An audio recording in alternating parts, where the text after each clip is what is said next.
भाइयों, बुजुर्गों और दोस्तों, माँ बहनों को नमस्कार, अस्सलाम वालेकुम।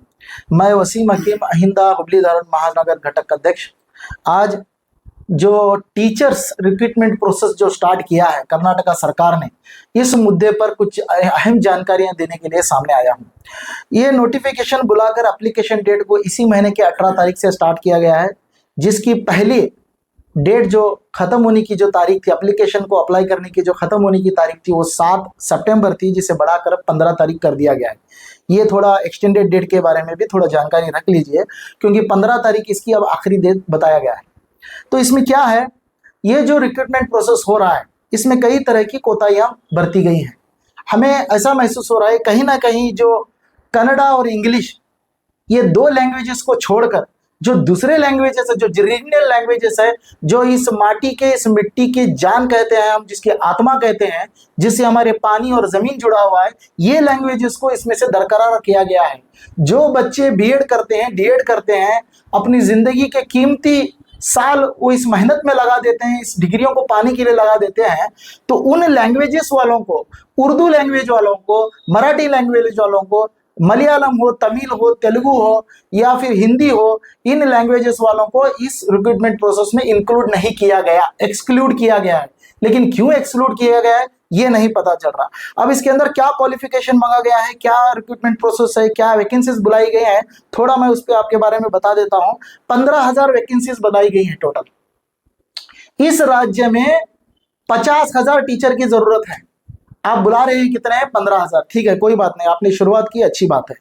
तो इसमें किसको बुलाया है? Graduate primary teachers, primary school teachers, assistant masters, physical education teachers और कंप्यूटर साइंस टीचर्स। ये 5 कैटेगरी में आपने वैकेंसीज बुलाई हुई है।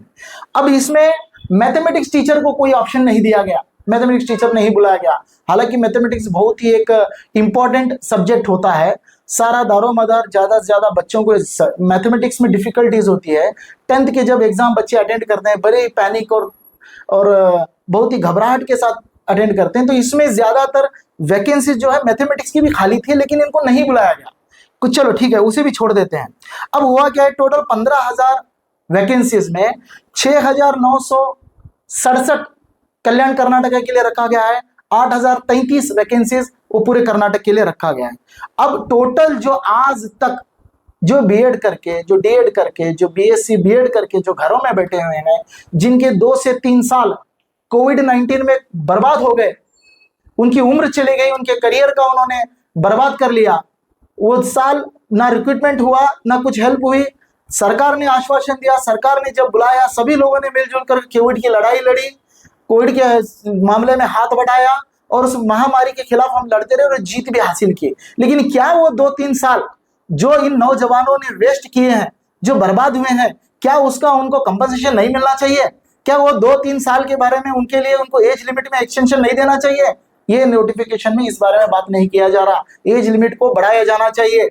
और उसके साथ साथ जो जरूरी बात है, आप कन्नड़ा और इंग्लिश के लिए 15,000 वैकेंसीज बुलाते हैं, लेकिन इस राज्य में जो दूसरे लैंग्वेजेस हैं, जो माइनॉरिटी लैंग्वेजेस जिसे मैं कह सकता हूं, उनके जो वैकेंसीज खाली पड़े हैं, उनको आपने क्यों नहीं बुलाया? उर्दू अकेली सरकार द्वारा उर्दू लैंग्वेज में इस राज्य में 3,890 स्कूल चलाए जाते हैं, करीब करीब 3,890 स्कूल हैं। क्या आपको ये जरूरी नहीं लगता कि वहां एक टीचर होना जरूरी है? क्या वहां के जो खाली वैकेंसीज है उसे भरना जरूरी है? ये बच्चों के साथ नाइंसाफी क्यों? ये उन टीचर्स के साथ भी नाइंसाफी क्यों? ये उन ग्रेजुएट्स के साथ भी ये नाइंसाफी क्यों, जिन्होंने मेहनत करके अपनी डिग्रियां हासिल की? आप बुलाते हैं वैकेंसीज, नोटिफिकेशन आप बुलाते हैं, 10 साल में एक बार आप बुलाते हैं, 5 साल में एक बार बुलाते हैं, ये उसका इंतजार करते हैं कि कब वैकेंसीज बुलाएंगे, हम कब नौकरी पे चढ़ेंगे। तो आप ऐसे वक्त में इनको छोड़कर आप अगर नोटिफिकेशन करते हैं, तो ये नाइंसाफी है उन स्टूडेंट्स के साथ जिन्होंने दिन रात मेहनत किया। ये उसके साथ सिर्फ ये उर्दू की भी बात नहीं है, सरकार द्वारा 880 से ज्यादा स्कूलें मराठी में चलाई जा रही हैं, तमिल तेलुगु के अंदर 60 से ज्यादा स्कूलें चलाई जा रही हैं, करीब करीब 60 के आसपास। हिंदी भी है, कोंकणी है, आपके मलयालम है। क्या यहाँ पर जो बच्चे पढ़ते हैं, क्या उनका भविष्य इंपॉर्टेंट नहीं है? क्या वहां पे पढ़ाने वाले टीचर्स को यह सहूलियत नहीं देनी चाहिए कि उस रिलीजन लैंग्वेज में उनको पढ़ाई दिया जाए? तो ये मेरी सरकार से डिमांड है, ये सरकार से हम गुजारिश करते हैं, इस नोटिफिकेशन को री नोटिफाई किया जाए। ठीक उसी तरह जब इससे पहले दूसरे जब वैकेंसीज का कोई मामला आया था, जब ऐसे कुछ मामला हुए तो नोटिफिकेशन, पब्लिश नोटिफिकेशन को री नोटिफाई करके पोस्टों को इंक्लूड करके फिर एक बार पब्लिश करके किया गया था। ठीक उसी तरह यह हम मांग करते हैं इस सरकार से कि आप इस नोटिफिकेशन को री नोटिफाई करें और उर्दू हो, मराठी हो, मलयालम हो, तमिल हो, तेलुगु हो, ये सब जो है ये हिंदुस्तान की मिट्टी से जन्मी हुई ये भाषाएं हैं, ये हमारी जान है। तो इनके बारे में भी वह ख्याल करें, इनके अच्छे एजुकेशन के लिए, बच्चों के अच्छे भविष्य के लिए इस लैंग्वेज के भी टीचर्स को इसमें इंक्लूड किया जाए। मैं इस क्षेत्र के धारवाड़ जिला के उस्तुवारी मिनिस्टर हमारे संतोष लाड साहब से, विनय कुलकर्णी साहब से, उसके बाद हमारे 72 कॉन्स्टिट्यूंसी के प्रभावी नेता प्रसाद अब्बैया साहब से, हमारे सीनियर कांग्रेस लीडर एम हिंडिसगिरी साहब, अंजुमन सदर साहब से मैं ये तहे दिल से विनम्र भाव से हाथ जोड़कर ये निवेदन करता हूं।